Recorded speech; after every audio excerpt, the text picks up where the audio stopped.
Ok.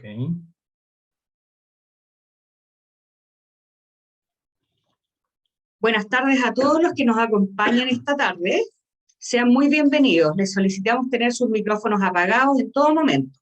Espero que se encuentren bien. Es un placer compartir con ustedes este ciclo de webinar FEC sobre las dos opciones respecto a la propuesta de nueva Constitución, aprobar o rechazar, que el próximo domingo 4 de septiembre debemos elegir los chilenos.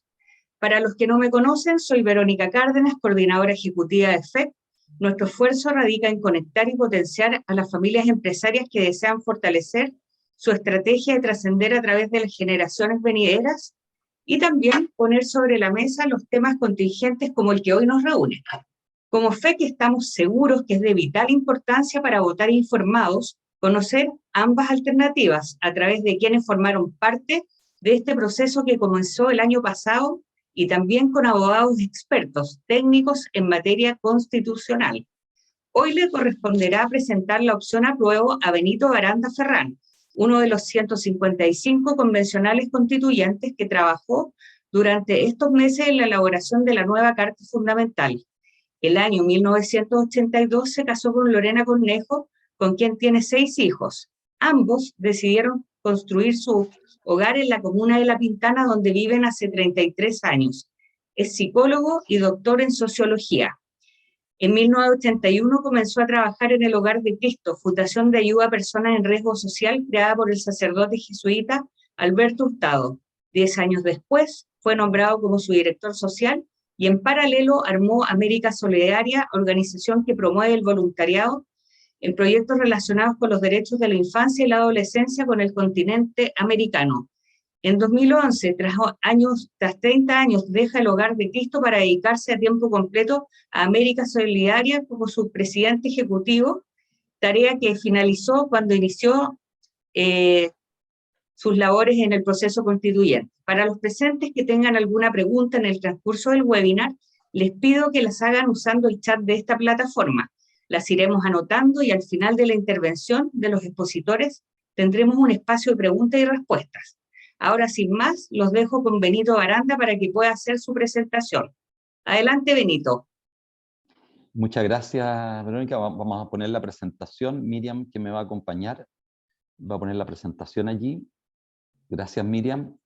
En el inicio, les agradezco este rato que vamos a estar juntos. Ahí está. Junto con Miriam Enríquez, abogada constitucionalista, decana de la Facultad de Derecho de la Universidad Alberto Hurtado, y que después seguramente la presentarán, y que nos colaboró intensamente de manera muy silenciosa, anónima, en todo este proceso, inclusive con algunas intervenciones también en la propia convención. Estas son nuestras razones para aprobar, ¿no es cierto? Mis razones para aprobar, y que compartimos con Miriam, y les vamos a decir, les vamos a presentar 5 razones para aprobar, por este Chile, ¿no es cierto?, más justo e inclusivo. La primera de ellas es el Estado social y democrático de derecho. ¿Ya? Durante mucho tiempo en Chile, producto de la Constitución del 25, se fue construyendo un Estado social. Y ese Estado social se corta abruptamente con la Constitución de los 80, y en esa Constitución se consagra, sin decirlo explícitamente, un rol más subsidiario del Estado, pero una subsidiariedad más de carácter negativo, a la negativa, como se dice habitualmente. No es la subsidiariedad positiva de colaboración, sino que es la subsidiariedad donde el Estado se retira, se repliega, ¿no es cierto?, y deja, ¿no es cierto?, que la sociedad y el mercado vayan resolviendo y garantizando derechos. En estricto rigor, a quien le corresponde garantizar derechos siempre es al Estado el que vela por el bien común. A la sociedad civil, al mercado, nos corresponde promover, reconocer, ¿no es cierto?, y trabajar para que esos derechos, por supuesto, sean también ejecutados por las personas y puedan vivir en base a esos derechos. Y este es uno de los más profundos cambios que se viven dentro de la Constitución. Pasar de un Estado subsidiario a la chilena o a la negativa, ¿no es cierto?, como suelo decir yo, que implica pasar de una igualdad ante la ley a una igualdad sustantiva. La igualdad ante la ley pasa a ser más bien formal, porque efectivamente las personas tenemos grandes diferencias y desigualdades estructurales en Chile, mientras que la igualdad sustantiva ataca esas desigualdades estructurales. Lo que busca, ¿no es cierto?, es que en los procesos que vivan las personas que no sean discriminadas, ¿no es cierto?, puedan obtener similares garantías de ejercer sus derechos. Y eso implica un rol más protagónico del Estado en cautelar que esos derechos efectivamente sean considerados. En general, en la igualdad, ¿no es cierto?, ante la ley y también en el Estado subsidiario, las libertades van a depender en su ejercicio del poder adquisitivo de las personas, de lo que puedan, ¿no es cierto?, pagar en relación a los derechos y de cuántos bienes tengan para acceder a esas libertades. A diferencia, ¿no es cierto?, del Estado social democrático de derechos, progresivamente va asegurando condiciones similares para que las personas puedan desarrollarse plena y libremente. Y se garantizan algunos derechos que no están garantizados hoy día, ¿no es cierto?, en la actual Constitución. Por supuesto, se garantiza de manera diferente la salud, la educación, ingresa también el derecho a la vivienda, el derecho a la ciudad, al territorio, el derecho a los cuidados. Todos esos son nuevos derechos que ingresan en la Constitución y que el Estado va a ir garantizando progresivamente. Este capítulo de derechos, cuando ustedes lo lean, el capítulo 2, van a ver que en la introducción, por recomendación de Miriam y de otros abogados constitucionalistas, hay ciertas consideraciones generales que quedaron allí, como por ejemplo la progresividad, el financiamiento, ¿no es cierto?, y la igualdad sustantiva, ¿ya? Entonces, el primer elemento que me lleva a mí, ¿no es cierto?, a aprobar y que considero que es extremadamente importante, es este Estado Social Democrático de Derechos, que Alemania, ¿no es cierto?, en la posguerra lo adquirieron varios de los países de Europa y que han seguido avanzando con la participación, por supuesto, del mercado, de la sociedad civil. De hecho, en muchos de los estados sociales democráticos de derecho, hay ejemplos notables en Europa, la participación de la sociedad civil y del mercado es más profunda que la que tenemos en Chile y en condición, ¿no es cierto?, de colaboración con la tarea del Estado de garantizar estos derechos. Pasa a la segunda, Miriam. El segundo elemento que me lleva a aprobar es que en el capítulo 6 de esta propuesta constitucional se forman definitivamente ya un Estado regional. Como ustedes saben, los Estados regionales en la posguerra se caracterizan, como el de Italia, ¿no es cierto?, en ir avanzando, en entregarle mayores competencias a las regiones, mayores grados de autonomía, y son una forma de Estado intermedia o una forma que se da a un país para administrarse intermedia entre un Estado totalmente unitario y un Estado federal. Y esta forma intermedia, ¿no es cierto?, al entregarle competencias a las regiones, va haciendo que estas regiones tengan cierto grado de autonomía en un Estado unitario, en un Estado, ¿no es cierto?, que reafirma esa unidad. Se crean regiones autónomas, comunas autónomas y autonomías territoriales indígenas. Para poder llevar adelante esto, se cambia el Senado por una Cámara de las Regiones. Y en la Cámara de las Regiones lo que se espera, ¿no es cierto?, es que haya un adecuado equilibrio de representantes por las regiones de Chile, no dependiendo de la cantidad de habitantes que están en esas regiones, sino principalmente, ¿no es cierto?, que eso sea la misma cantidad de representantes para que efectivamente ese desarrollo regional sea igualitario. Hoy, la gran mayoría de los recursos que se producen en Chile quedan en la región metropolitana, se concentran en algunas comunas de la región metropolitana y tienen grandes dificultades las regiones para recibir inclusive parte de los recursos y de las riquezas que son generadas en las mismas regiones. Si ustedes revisan, Chile es uno de los países más centralistas del mundo y de los países de la OECD. De hecho, es puesto como un ejemplo de mucho centralismo. El centralismo al final provoca graves problemas para el desarrollo equilibrado de un país y tiende, ¿no es cierto?, a concentrar en un solo territorio ese desarrollo, generando, bueno, grandes iniquidades, como hoy día las tenemos, ¿no es cierto?, en las regiones. A mí que me ha tocado permanentemente visitar las regiones por el trabajo en el Hogar de Cristo, por la colaboración en la Fundación Superación de la Pobreza, en América Solidaria, y ahora también como constituyente en estos meses que me ha tocado recorrer, me he dado cuenta de esas grandes dificultades. Lo que ponemos en la propuesta constitucional es que por lo menos deberían haber 3 representantes por región en la Cámara de Regiones. Esta Cámara de Regiones va a tratar todas aquellas materias y leyes de concurrencia, ¿no es cierto?, regional, que afecten a las regiones, y particularmente en derechos fundamentales va a tener, ¿no es cierto?, incidencia en 3 derechos fundamentales que va a tratar en conjunto con la Cámara Política de Diputadas y Diputados, que son salud, vivienda y educación, para que esto sea se puedan garantizar de manera igualitaria en todo el territorio nacional, respondiendo a los derechos que quedan consagrados en esta propuesta constitucional. Se le va a permitir, ¿no es cierto?, mayores grados de autonomía fiscal, de autonomía administrativa también, y de autonomía y coordinación también macroeconómica, ¿no es cierto?, en el territorio. Esta autonomía fiscal, política y administrativa va a estar acompañada de una asamblea regional que va a reemplazar a los actuales consejeros regionales. Y a esta asamblea regional, a los miembros de ella, se le entregan mayores atribuciones y también se le entrega una atribución adicional de fiscalización del trabajo que van a realizar, ¿no es cierto?, las gobernadoras, los gobernadores, su gobierno, ¿no es cierto?, territorial. Además, cada una de estas autonomías regionales van a tener que sacar un estatuto que va a tener que ser presentado de cómo se va a administrar esta autonomía regional, va a tener que ser presentado a la Asamblea Regional para ser aprobado. De estas autonomías regionales también van a estar las autonomías de los gobiernos locales, municipales, en sus distintos grados, se van a diferenciar, ¿no es cierto?, por los tipos de comuna, y en esas autonomías también a las consejeras, a los concejales y concejalas se les van a entregar mayores atribuciones de fiscalización de la labor también que ocurre en nuestros municipios. Y por supuesto, esto va a permitir un ordenamiento territorial justo y sustentable. De hecho, en las autonomías regionales se mandata, particularmente por la norma 197, que tienen que ordenar el territorio para poder determinar en ese territorio dónde van a quedar las actividades productivas, dónde van a quedar los asentamientos humanos, y que esperando que estos territorios se ordenen por las cuencas, por las principales cuencas de Chile. Tenemos un poco más de 100 cuencas, ¿no es cierto?, en todo Chile, se puedan ordenar así. Cuando hemos tenido mayor incentivo de esas autonomías regionales, bueno, eso ha permitido también un mayor desarrollo para los países.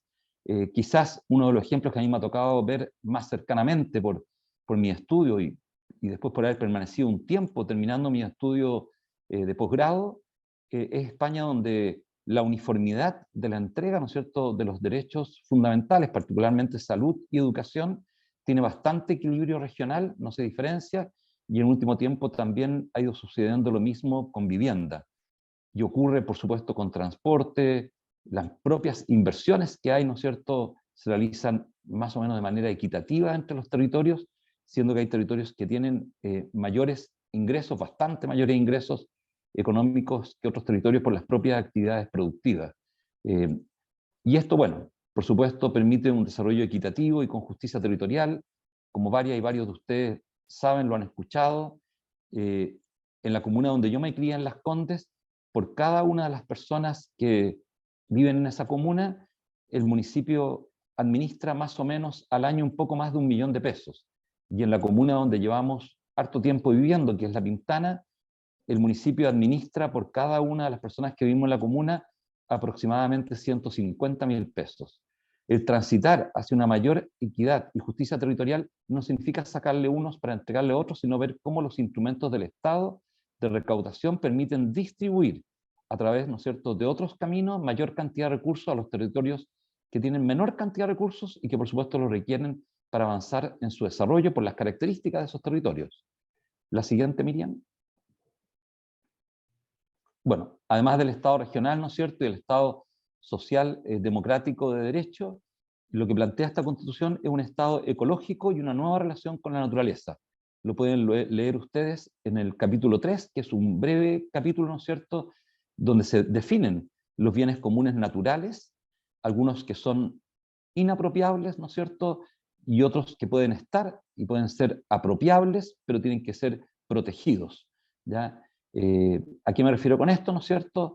A que esos bienes comunes naturales son tan importantes para la vida de esa naturaleza e impactan y tocan tanto la vida de nosotros, las personas, que tienen derechos que tienen que ser cautelados. En una reciente intervención, ¿no es cierto?, una persona me decía que que cómo iban a tener derechos la naturaleza, si no se podía defender a sí misma. Bueno, las empresas también se le reconocen ciertos derechos y hay otros que defienden a la empresa, no se defienden a sí misma, ¿no es cierto? La naturaleza requiere ser defendida, ¿no es cierto?, para no ser arrasada.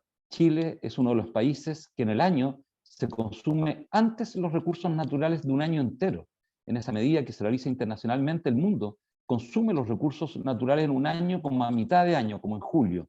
Chile se los termina consumiendo en mayo. Es uno de los primeros países, ¿no es cierto?, en consumirse los recursos que cuenta para un año, y vamos consumiendo los recursos de los años venideros, ¿ya?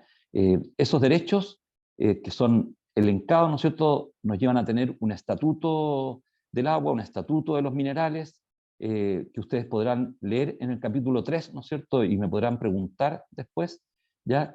Y esto conlleva una administración, ¿no es cierto?, ecológicamente responsable, para poder enfrentar no solo la crisis climática, ¿no es cierto?, sino la emergencia climática, que es extremadamente, ¿no es cierto?, fuerte en nuestro país. Es uno de los países más impactados, ¿no es cierto?, por esta emergencia climática, y tratar de mitigar los efectos de esa emergencia climática, ¿ya? Estos bienes comunes naturales, al Estado se le entrega un deber especial de custodia. Están aquellos, ¿no es cierto?, que tienen, ¿no es cierto?, son intransables, como el agua, el aire, ¿no es cierto?, el agua en todos sus estados, ¿no es cierto?, y el aire, y hay otros que pueden estar en terrenos privados, como humedales, bosques nativos, pero también sobre ellos va a haber custodia del Estado y tiene que haber cuidado por parte de la comunidad, ¿ya? Para que efectivamente, ¿no es cierto?, podamos conservar aquello para las futuras generaciones y no terminar, ¿no es cierto?, destruyendo nuestro propio hábitat. Y esto nos va a permitir también una transición ecológica justa. Mientras mejor, ¿no es cierto?, nos vinculemos con el medio ambiente donde vivimos y tratemos de desarrollarnos en conjunto con ese medio ambiente sin destruirlo, bueno, nos va a permitir que podamos efectivamente, ¿no es cierto?, mantener la vida en todas sus dimensiones y aspectos dentro de nuestra sociedad. Estos son los primeros 3 elementos que yo quería plantear, y decir que estos elementos son atravesados por algo que yo he señalado en todas mis intervenciones. Hoy día me encuentro aquí en el convento de Santo Domingo, en Chillán, previo a una conversación con la comunidad, que considero que esta es una constitución que enfrenta como de manera más directa las causas estructurales de las desigualdades en Chile. Si alguno de ustedes recordará, hace varios años atrás, décadas, la propia revista Capital tituló, la revista Capital, La vergonzosa desigualdad de Chile. Y yo creo que enfrentar esa desigualdad requiere tener la honestidad de identificar aquellos aspectos de la desigualdad que nos están afectando fuertemente en nuestra vida cotidiana y enfrentarlos de manera consistente. Y considero que esta propuesta constitucional lo hace. Y por estos 3 puntos que he planteado, ¿no es cierto?, me parece una adecuada propuesta constitucional para lo que está viviendo hoy día Chile y para lo que le va a tocar vivir en las próximas décadas. Muchas gracias.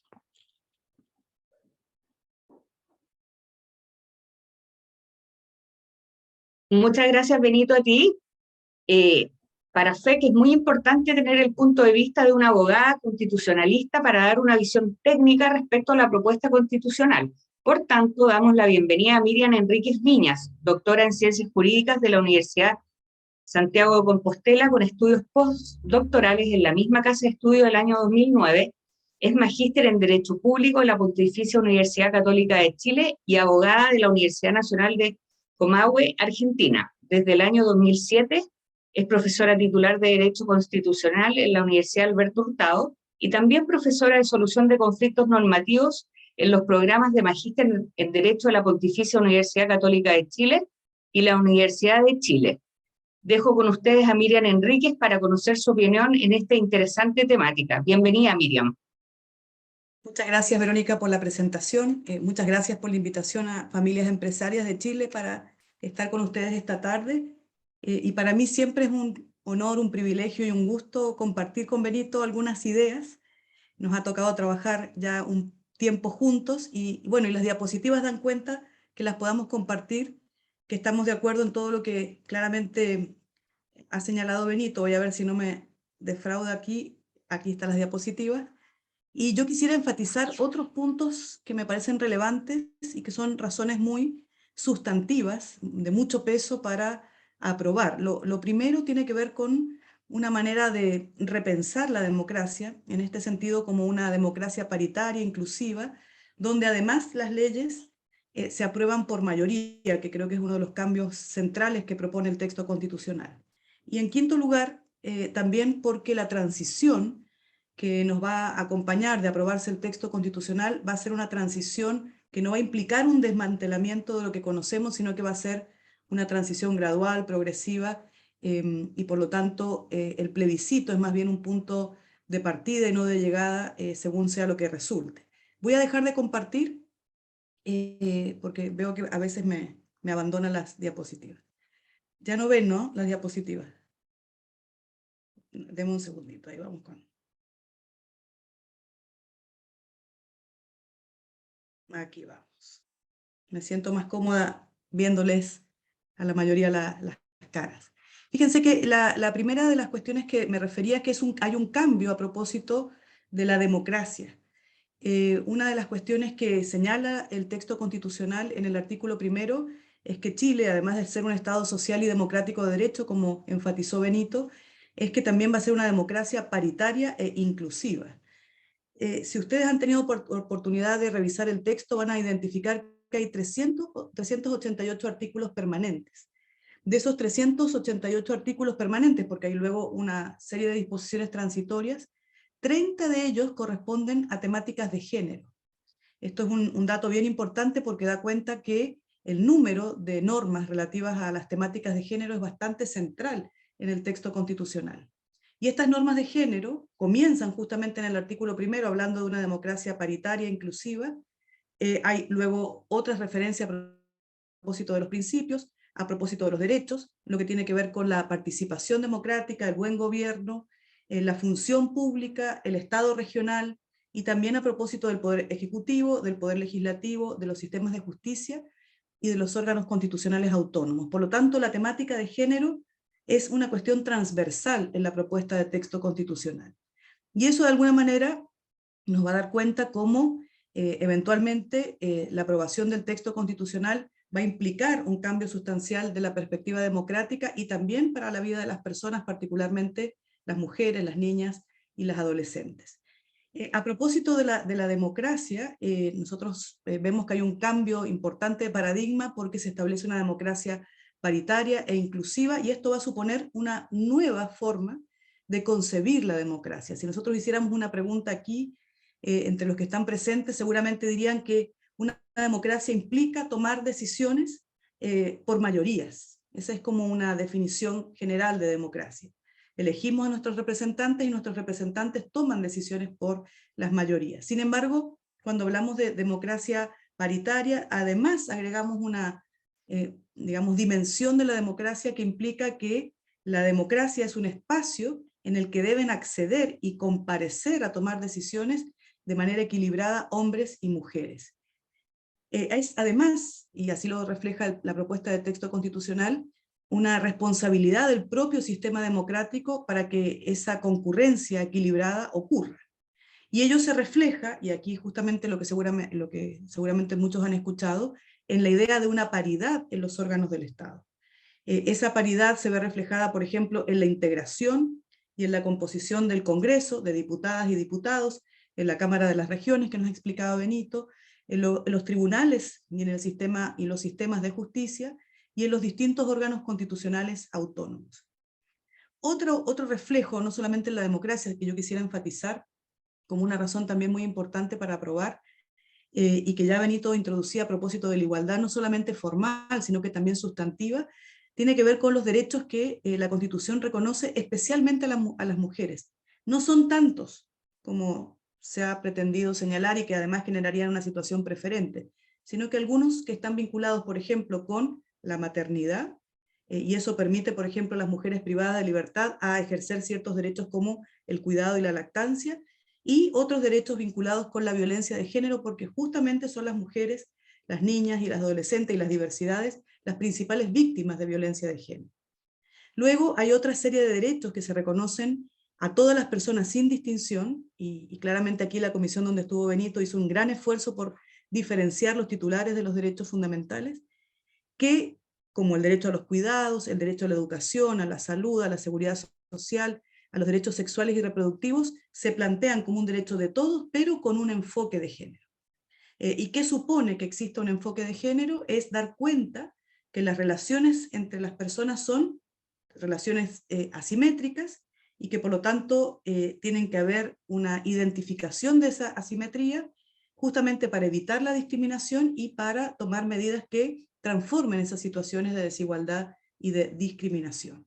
Bueno, la verdad es que podríamos hacer una referencia, a mí me encantaría, pero el tiempo nunca nos lo permite, tener un repaso de estas 30 normas de género que impactan directamente en esta idea nueva de democracia paritaria e inclusiva. Pero me interesa señalar dos cuestiones. No es solamente un tema de cantidad.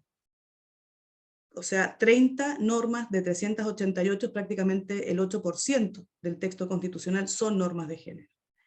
Sino que fundamentalmente que son transversales, lo que decía al inicio, principios, derechos, y la parte de redistribución y reorganización del poder, sino que además no son meras declaraciones, sino que son verdaderas normas jurídicas que tienen una estructura que la van a dotar de fuerza normativa. En ese sentido, por ejemplo, cuando el texto constitucional dice que la función jurisdiccional tiene que ejercerse con perspectiva de género, manda a jueces y a juezas a tomar en consideración las situaciones desfavorables para las mujeres, evitar los sesgos y evitar los estereotipos al momento de fallar. Ese es un mandato directo a los jueces. Cuando también, por ejemplo, el texto constitucional señala que los órganos, por ejemplo, colegiados del Estado, deben tener una integración paritaria, manda a que al menos el 50% de esos órganos sean mujeres. Y esa es una regla general que no admite excepción. Y con esto quiero decir que a veces se señala que son meras declaraciones y en realidad tienen toda la fuerza normativa. Y también estas normas no solamente obligan al Estado, sino que también en algunos casos obligan a los particulares. Y por ejemplo, ya no es decidible para el empleador pagar una distinta retribución o remuneración a trabajadoras y trabajadores si es que realizan el mismo trabajo. Entonces, lo que yo quería enfatizar es que el tema de género, fundamentalmente la democracia paritaria, es un tema central, transversal y estructural en la propuesta de texto constitucional, y este es el resultado justamente de una convención paritaria. De aprobarse el texto constitucional, probablemente, o prácticamente sin lugar a dudas, la Constitución chilena podría ser la primera constitución con paridad en los órganos del Estado en el mundo. Esa es una cuestión que a mí me gustaría y me interesa destacar. Creo que es una de las razones también para aprobar. Otro de los elementos vinculados con la democracia es que se eliminan las leyes de quórum reforzado, como por ejemplo las leyes orgánicas constitucionales. Esto es uno de los temas que seguramente ustedes recuerdan fue central de las objeciones democráticas a la Constitución vigente, y hay una regla que está prevista en un artículo que es el 270, yo los invito a mirarlo, que señala que la mayoría de las materias de ley van a ser reguladas por ley simple. Y salvo asuntos muy excepcionales que están previstas en el artículo 271, algunas materias o algunos asuntos se van a regular por leyes de mayoría absoluta, pero no con las mayorías agravadísimas que actualmente significa los 4/7 de una ley orgánica constitucional.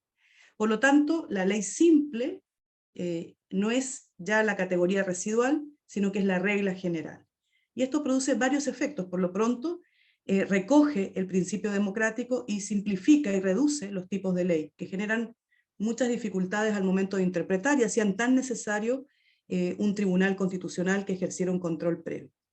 El establecimiento de leyes de mayoría simple o de quórum calificado en determinados asuntos invita a los parlamentarios a tomar postura, a acercar posiciones y a ser posible, aunque no completamente sencillo porque hay una elevada fragmentación de partidos en el Congreso Nacional o en el futuro Poder Legislativo si se aprueba la Constitución, para alcanzar las mayorías que permita al gobierno llevar adelante su programa de gobierno y con eso entonces hacer más viable la gobernabilidad, que es uno de los temas que también en el ámbito del texto constitucional, sistema político, fue una pretensión importante. Me quedan 5 minutos, Verónica, entiendo, y ya voy terminando. Sí, tenemos un poco más de tiempo, no te preocupes.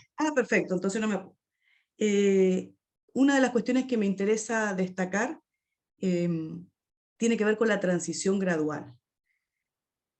Nosotros sabemos que de ganar la opción rechazo en el plebiscito constitucional, la consecuencia es que mantiene la vigencia la Constitución de 1980. Ese es el efecto, no que nosotros lo digamos, sino que está previsto en la reforma constitucional al capítulo 15, que establece la sustitución o el reemplazo de la Constitución vigente. Y que de ganar el apruebo, la consecuencia es que pierde vigencia la Constitución de 1980 y entraría en vigencia la Constitución, digamos, de 2022. Ciertas normas del texto constitucional van a entrar en vigencia de manera inmediata, pero otras normas van a requerir la generación de instituciones, de normativas, de políticas públicas y de recursos para implementarlas. Las normas transitorias que están al final del texto constitucional, que son prácticamente 60, definieron que los cambios que implica la nueva carta van a ser graduales y progresivos. En general van a ser graduales y progresivos. Y esto es muy importante porque la sensación que muchos pudieran tener es que la generación de una nueva constitución implica un cambio abrupto y prácticamente un desmantelamiento de las instituciones que conocemos. Sin embargo, la Convención Constitucional tuvo el tiempo, el cuidado de considerar una serie de normas transitorias que dan cuenta de que estas reformas van a ser graduales. Y solo un par de ejemplos. La paridad que hemos estado conversando. La paridad no va a significar que de un día para otro aquellos órganos estatales que hoy están conformados mayoritariamente por hombres, al otro día van a cesar esos hombres en el ejercicio de esas funciones para ser reemplazados por mujeres. Muy por el contrario, la propia convención definió en las normas transitorias que este cambio en esos órganos va a ocurrir recién a partir del proceso electoral del año 2026. En el interín deberán adecuarse, modificarse todas las normativas electorales que permitan justamente que en el año 2026 esos órganos puedan tener una conformación del tipo paritario.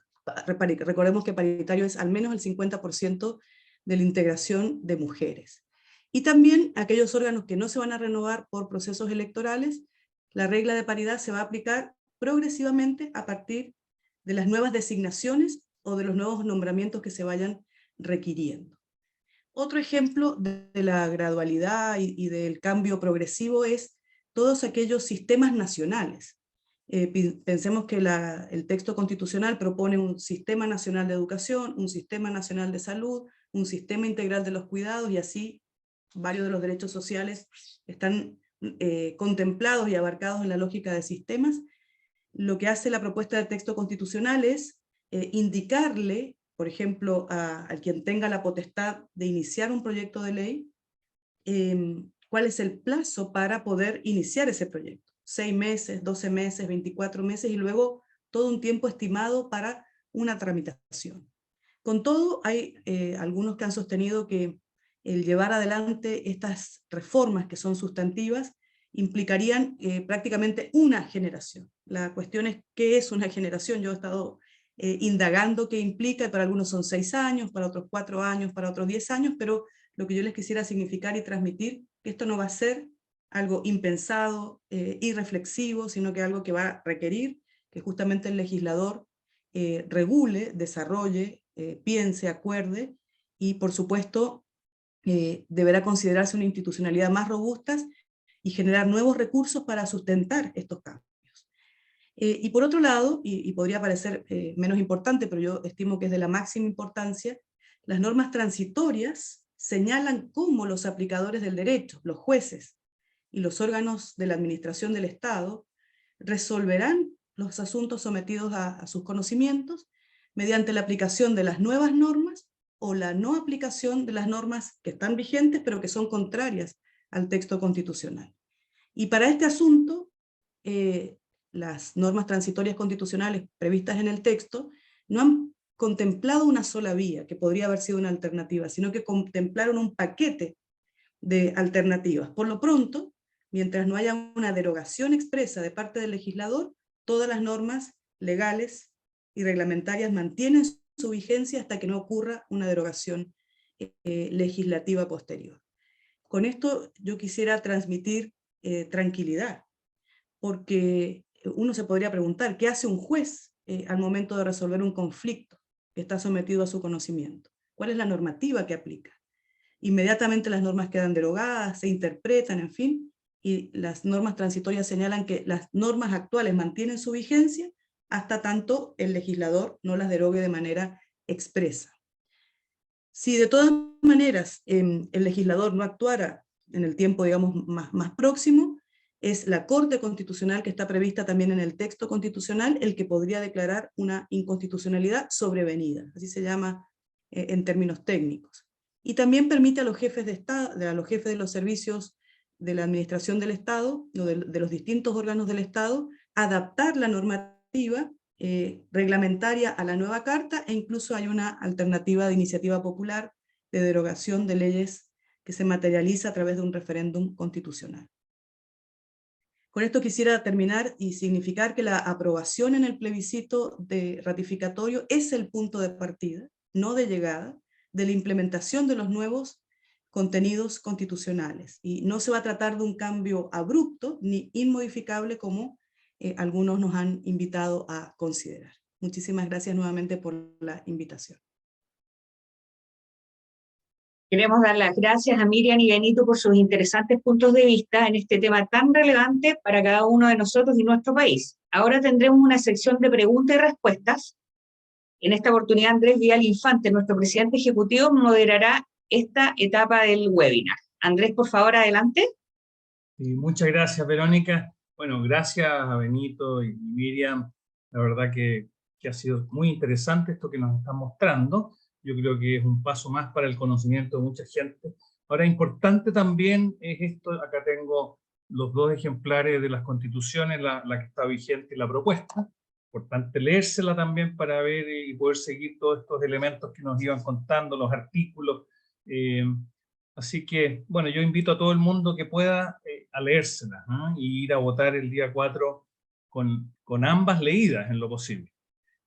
Bueno, yo para comenzar quisiera provocar un poquito en esta conversación con un texto que está circulando y que es del presidente Eduardo Frei Ruiz Tagle, y que dice así: tengo discrepancias insalvables con contenidos que comprometen la paz, la democracia y la prosperidad de nuestra patria. El sistema político propuesto no establece un adecuado equilibrio y división de poderes, debilita las atribuciones del presidente y crea una Cámara omnipotente que nos expone a una mayoría ocasional, controle ambas instancias y puede avanzar hacia una dictadura populista. La propuesta también amenaza la independencia del Poder Judicial y lo politiza. Arriba a que los jueces sean controlados políticamente por el Consejo de la Justicia y las asambleas regionales. La posible captura de la judicatura daña a cualquier democracia. La deseable regionalización también desvirtúa, pues se propone una superposición de autonomías y una plétora de asambleas sin fortalecer alcaldes y gobernadores. Y la plurinacionalidad, como está planteada, puede ser una amenaza al Estado unitario y a la igualdad de derechos de todos los ciudadanos. Por esto y más votaré rechazo, cierro de comillas, digamos, en lo que dijo Eduardo Frei. Yo creo que él plantea inquietudes que a lo mejor para la gente más ilustrada y que tiene mayor conocimiento, habría que desmenuzarlas en su valor y en su peso. Sin embargo, yo creo que en esta conversación a lo mejor Benito, Miriam, podrían tal vez hacerse cargo de algunas de las cosas que dice Eduardo Frei y plantear cómo lo ven ellos de este punto de vista más técnico, en el caso de Miriam, y tal vez más político en el caso de Benito, que participó en la confección. Así que les doy la palabra, no sé quién quiere Gracias. comenzar. Yo parto. Respondiendo. Yo parto, Andrés, gracias. Y después la Miriam ahí toma el resto. Voy a tratar de comentar algunas de las apreciaciones. Por supuesto que leí la carta que presentó el expresidente Eduardo Frei y su preocupación acerca de esos temas. ¿Ya? Primero, yo era partidario de una Cámara, y quiero ser honesto en señalarlo, como lo ha tenido Costa Rica desde el año 49, ¿ya? Y creo que ha funcionado bien, tiene 2 vicepresidencias, es una Cámara política que funciona con un buen equilibrio. Tú no necesitas tener una cámara espejo para controlar la tarea que realiza la otra cámara, no es necesario, de hecho no tiene un presidente espejo para controlar al presidente que está, ni tampoco tiene un presidente de la Corte Suprema espejo para controlar al presidente del otro poder. Haz bien la tarea en la Cámara de Diputadas y Diputadas, como lo hace la Cámara de Representantes en Estados Unidos, ¿no es cierto?, con controles internos, y mejora la calidad de los equipos técnicos que trabajan. Tienen un muy buen equipo técnico en la Biblioteca del Congreso Nacional. De hecho, propusimos una secretaría técnica ahí en algún momento también para que puedan pasar por allí, por su estudio, que vaya deliberando la Cámara de Diputados, que las veces comisión para diputadas y diputados, cuando he sido invitado por algunos temas, las personas que me han recibido son bastante competentes, conocen los temas y tenemos discusiones, deliberaciones muy buenas y con profundidad. No tengo otra observación en relación a lo que me ha tocado en los temas bastante restringidos, ¿no es cierto?, en los cuales yo me vinculo. Pero, por supuesto, dada la extensión de Chile, la diversidad territorial, se planteó una Cámara de Regiones, quizás similar a lo que en un gobierno federal lo tiene Alemania, ¿no es cierto? Pero no somos federales, somos, ¿no es cierto?, regionales, pero una Cámara que tenga como principal preocupación el desarrollo regional. Hoy día tenemos inequidades regionales tremendas, tremendas en el territorio. Y tenemos territorios donde se ha empobrecido a la población por la captura de recursos de la región metropolitana. Y si tú no logras reequilibrar aquello, bueno, por supuesto, la desigualdad va a generar un gran malestar social y termina rompiendo también los estados democráticos. Cuando tú quieres profundizar la democracia, bueno, tienes que devolver o soltar mucho poder a las regiones y la Cámara de Regiones lo logra de manera bastante acertada. Ustedes pueden leer, ¿no es cierto?, en el capítulo 6 las competencias que va a tener esta Cámara de Regiones y también, ¿no es cierto?, las limitaciones también de los gobiernos locales. Yo creo que se le entregan mayores competencias a los gobiernos locales y a los gobiernos regionales de manera bastante adecuada y quedan inclusive consagradas normas que las competencias traspasadas tienen que ir acompañadas de recursos. Y en eso, por supuesto, discrepo de lo que señala el expresidente Frei, que se le van a entregar atribuciones sin entregarle, ¿no es cierto?, la posibilidad de realizarlas a estos gobiernos locales. Y en relación a lo que es probablemente la justicia, cuando tú quieres tener paz social, tienes que avanzar en mayores condiciones de equidad. Y esta constitución, lejos, va a permitir, ¿no es cierto?, avanzar en condiciones de equidad mucho más grandes que la constitución actual. Es un paso hacia adelante que lo han dado muchos países del mundo. Los que saben historia lo podrán ver, ¿no es cierto?, en los países principalmente europeos, similares a nosotros, los más cercanos, ¿no es cierto?, España y Portugal, cómo avanzaron con un Estado social democrático y cambiando la forma de ver el rol del Estado, ¿ya? Y eso yo creo que, bueno, permite la paz social. La profundización de la democracia, además, también permite que se legitimen las personas que elegimos para conducir esa democracia. Hoy día los poderes del Estado están deslegitimizados. Piensen ustedes la evaluación que tiene el Congreso Nacional, ¿no es cierto?, por mucho tiempo que se ha prolongado, y especialmente el Senado. De hecho, las únicas preocupadas por el Senado, la desaparición del Senado, es la élite.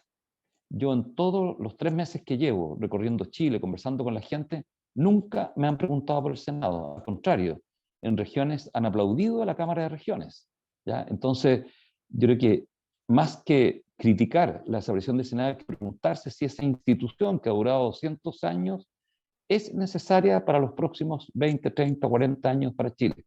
Nosotros hemos considerado, ¿no es cierto?, que no es necesaria, que requerimos otro tipo de institucionalidad para avanzar en una mayor equidad y justicia territorial, algo que se ha solicitado, ¿no es cierto?, desde hace muchísimo tiempo.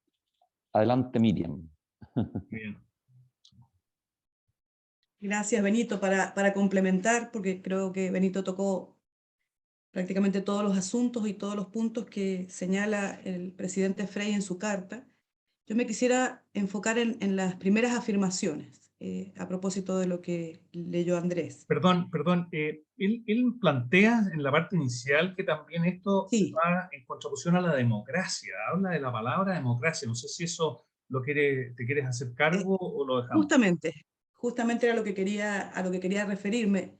Mientras se desarrollaba la intervención de Benito, yo anoté 6 elementos por los que esa afirmación la estimo incorrecta. De alguna manera, si uno atiende al diseño del texto y propuesta constitucional.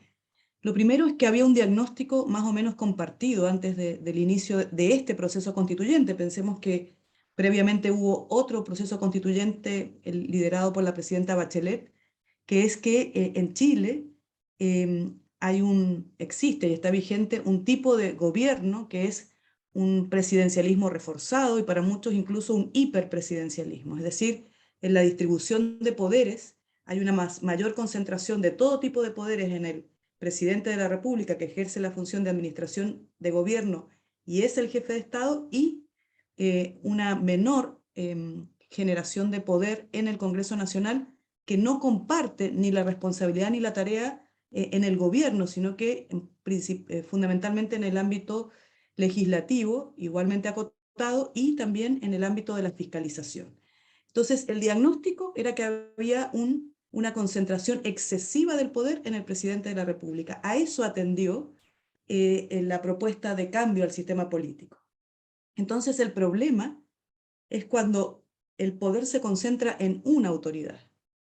Lo que hace la propuesta de texto constitucional es redistribuir el poder del presidente de la República, acotando algunas de sus atribuciones, por ejemplo, legislativas o de nombramientos, y la redistribuye, por ejemplo, en el Congreso de Diputadas y Diputados y en la Cámara de las Regiones. Yo creo que ahí no hay un problema, justamente hay una solución a esa máxima concentración de poder. Y cuando se le da más poder a un órgano colegiado y elegido democráticamente, no se pone en riesgo la democracia. Primer asunto. Perdón que te Sí, interrumpa. Yo lo que entiendo que cuando hablamos de problemas en la democracia es una persona, un voto, digamos, y por lo tanto podemos escoger a nuestras autoridades, siendo todos los chilenos con la misma fuerza en la votación, y en la propuesta pareciera ser que hay limitaciones de varios tipos cuando hablamos de los pueblos indígenas que tienen una preferencia en ciertas cosas, y por lo tanto los pesos van a ser cambiados ya no por un hombre, un voto, sino que por el origen. Yo me imagino que Eduardo Frei en sus palabras se refería más bien a este tipo de cosas que a lo que tú mencionabas de una menor fuerza a la institución de la presidencia, y tal vez al tema unicameral. Respecto a la democracia que todos entendemos de un hombre, un voto, ¿cómo ves tú esta situación? yo creo que las afirmaciones del presidente Frei exceden la idea de una persona, un voto, porque habla justamente de este equilibrio entre los poderes y de falta de contrapesos. Entonces, el hecho que el poder esté concentrado en una sola autoridad es menos democrático que el poder se distribuya en otras autoridades que son órganos colegiados y que además son elegidos democráticamente. Primera cuestión. Lo segundo es que la propuesta de texto constitucional sí establece contrapesos. Y justamente los contrapesos son, no es que el Congreso de las Diputadas y Diputados es la Cámara Política, no tenga contrapesos, porque sobre los asuntos importantes, esta idea de leyes de Estado, se requiere la participación en una lógica de equilibrio y de contrapeso de la Cámara de las Regiones. Entonces, ojo ahí, porque no es que el Congreso de Diputados y Diputadas va a poder definir prácticamente todos los asuntos, sino que de los asuntos muy importantes, la participación de la Cámara de las Regiones va a generar un equilibrio. Luego hay una batería, como un sistema nacional nuevamente, de controles. Por lo tanto, ni el presidente con mayoría en el Congreso va a poder actuar de manera ilegal o arbitraria, porque hay un control que realizará una Corte Constitucional, la Contraloría General de la República, los tribunales de justicia, en un sistema o sistemas de justicia, las defensorías, etc. O sea, yo quisiera plantear que esa idea de que no hay contrapesos ni controles es una idea que no dialoga con lo propuesto en el texto constitucional. Luego, la existencia de leyes simples también cambia el sistema. Y las leyes simples son más democráticas porque se adoptan por simples mayorías.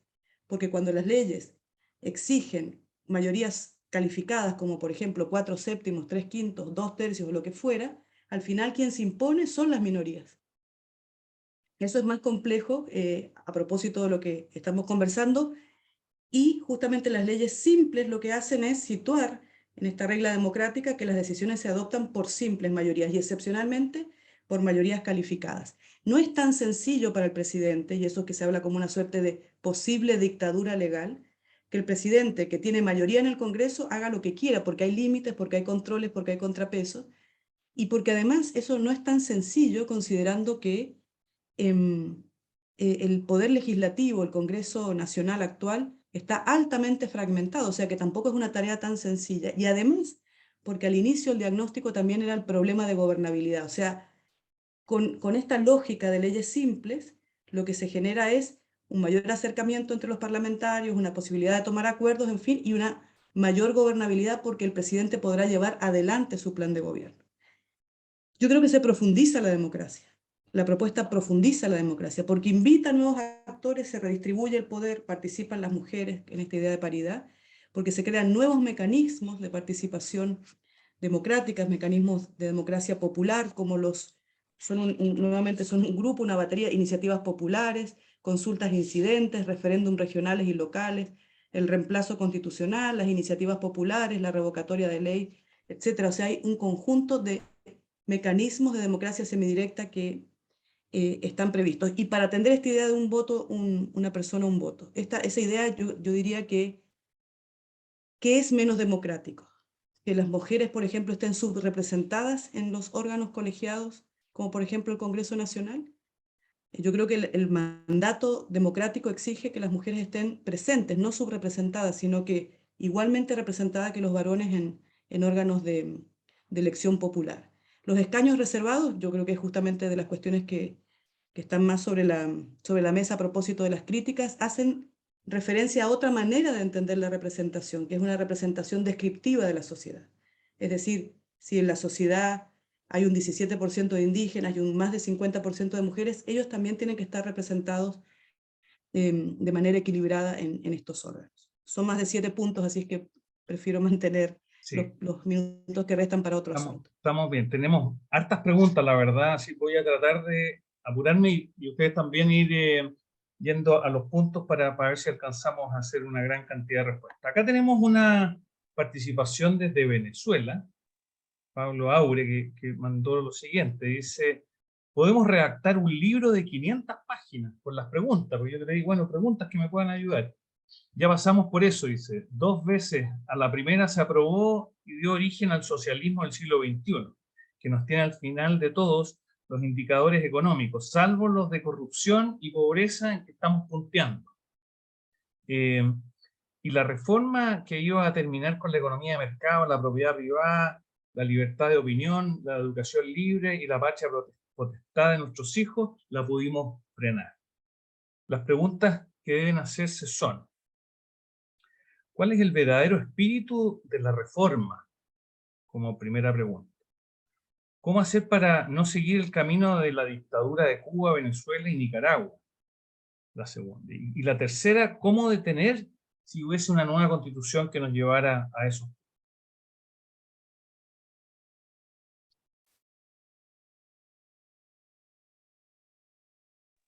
¿Benito? Bueno, sí, parto yo respondiendo cortito.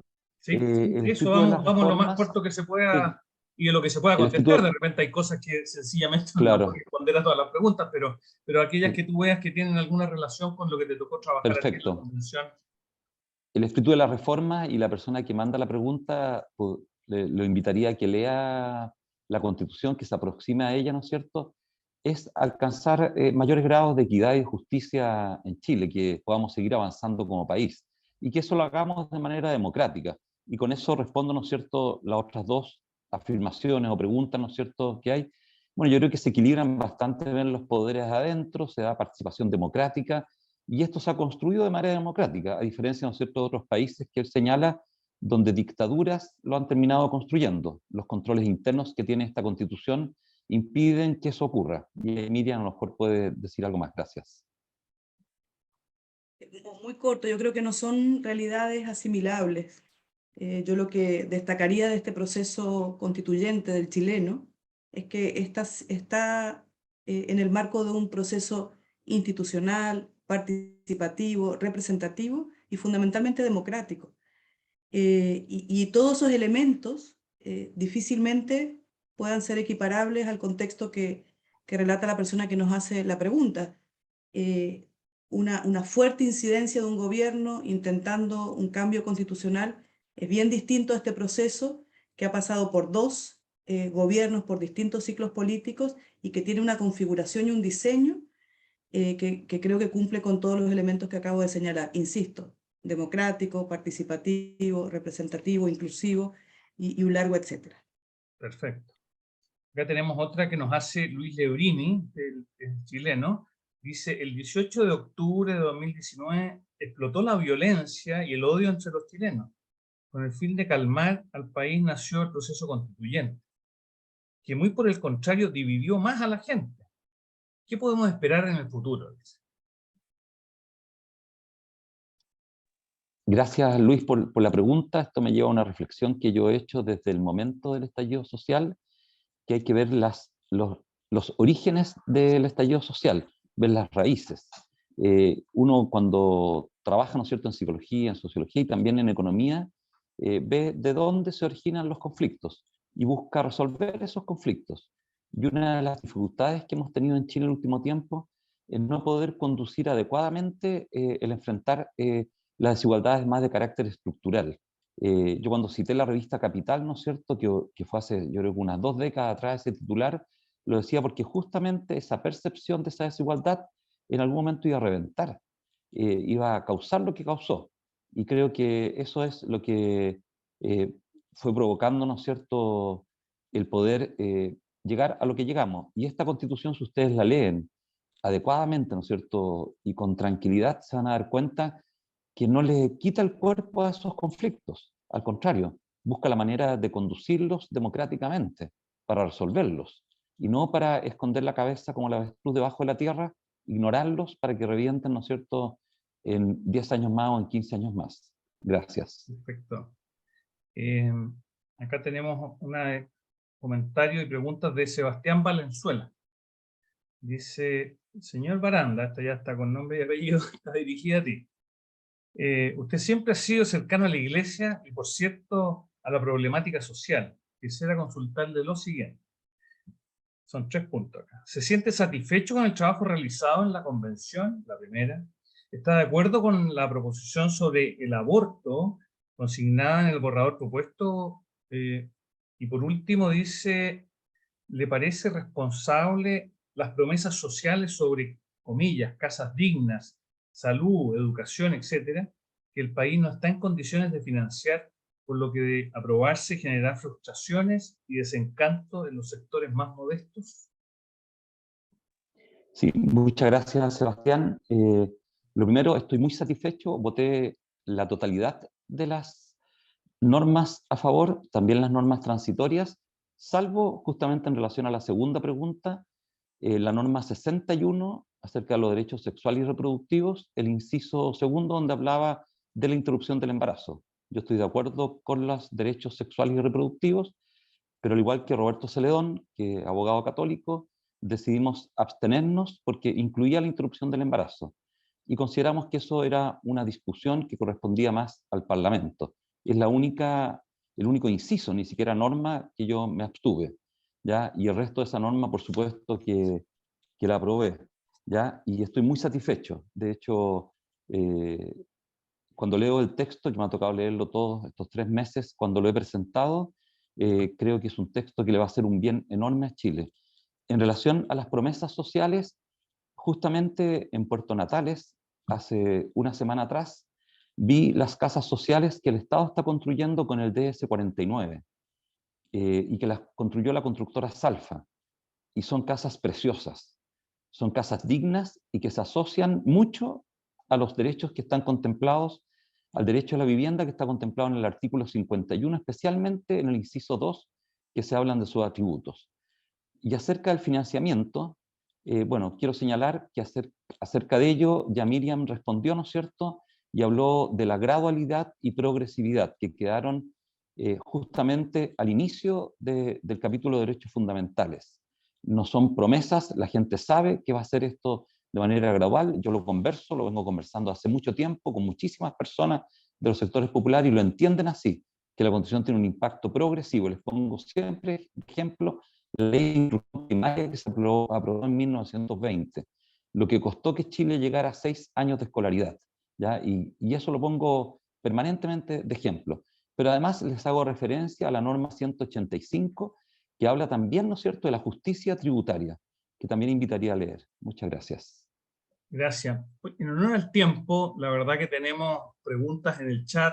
Sergio Cabañaro, y me disculpo con él, y Joaquín Gres, y los que vayan a estar esperando, pero se nos acabó el tiempo. Y también otra pregunta que tenía, que no la voy a leer porque si no se nos va a dilatar mucho, de Francisco Araya. Todas muy interesantes, la gente está inquieta con esto, pero que es bueno, creo yo, porque la idea es que la gente se informe, y este es un aporte más que hace FEC para poder informar a la gente a través de lo que hemos visto hoy. Te agradezco muchísimo, Benito, tu presencia y tu participación, también a Miriam, que ha estado hoy día con nosotros, así que devuelvo el micrófono a Verónica. Muchas gracias. Y también quiero dar las gracias a todos por su participación. Ha sido un evento muy importante para todos los presentes y esperamos que la información haya sido de utilidad. Los dejamos invitados para el último webinar de este ciclo, que se realizará la próxima semana sobre la opción rechazo, el jueves 25 de agosto. En él estará la ex constituyente Teresa Marinovich y el abogado constitucionalista Arturo Fernández. Les recordamos también de nuestros próximos eventos. El 23 de agosto se realizará la charla Impuesto a la Riqueza, efectos en las empresas y emprendedores. En esta actividad, coorganizada por FEC y el Colegio de Contadores, expondrán Cristian Blanch, Jimena Niño y Juan Pizarro. El 24 de agosto tenemos un webinar en conjunto con CHC, Asesorías, dirigido a no adherentes interesados en FEC, titulado Sucesión Empresarial en estos tiempos, desafíos de familias empresarias chilenas. Para los miembros de FEC les comentamos que estamos realizando reuniones tipo conversatorio en formato presencial con un máximo de 10 personas, sobre todo temas de interés de las familias empresarias, así como también visitas a las instalaciones de las empresas FEC, que han resultado un éxito, como fue conocer Cerámica Santiago, Grúas Burger y Juguetes Ansaldo. FEC además cuenta con un área de consultoría especializada, con un equipo de profesionales con amplia experiencia y expertise que pone al servicio de las familias empresarias para potenciar su desarrollo en cada etapa de su ciclo de vida, como también para profesionalizar sus empresas y negocios. Realizamos proyectos tales como protocolo familiar, planificación estratégica, formación de directorios, entre otros. Soliciten una reunión para plantearnos sus necesidades. Como saben, en nuestra página web www.fechile.cl aparecen publicados todos nuestros eventos, noticias y actividades que vamos haciendo. Los invito a estar siempre atentos a nuestras redes sociales y a las nuevas conferencias, publicaciones y, por supuesto, a nuestras actividades e iniciativas que les haremos llegar vía correo electrónico o simplemente por WhatsApp. Muchas gracias por su grata compañía y muy buenas tardes.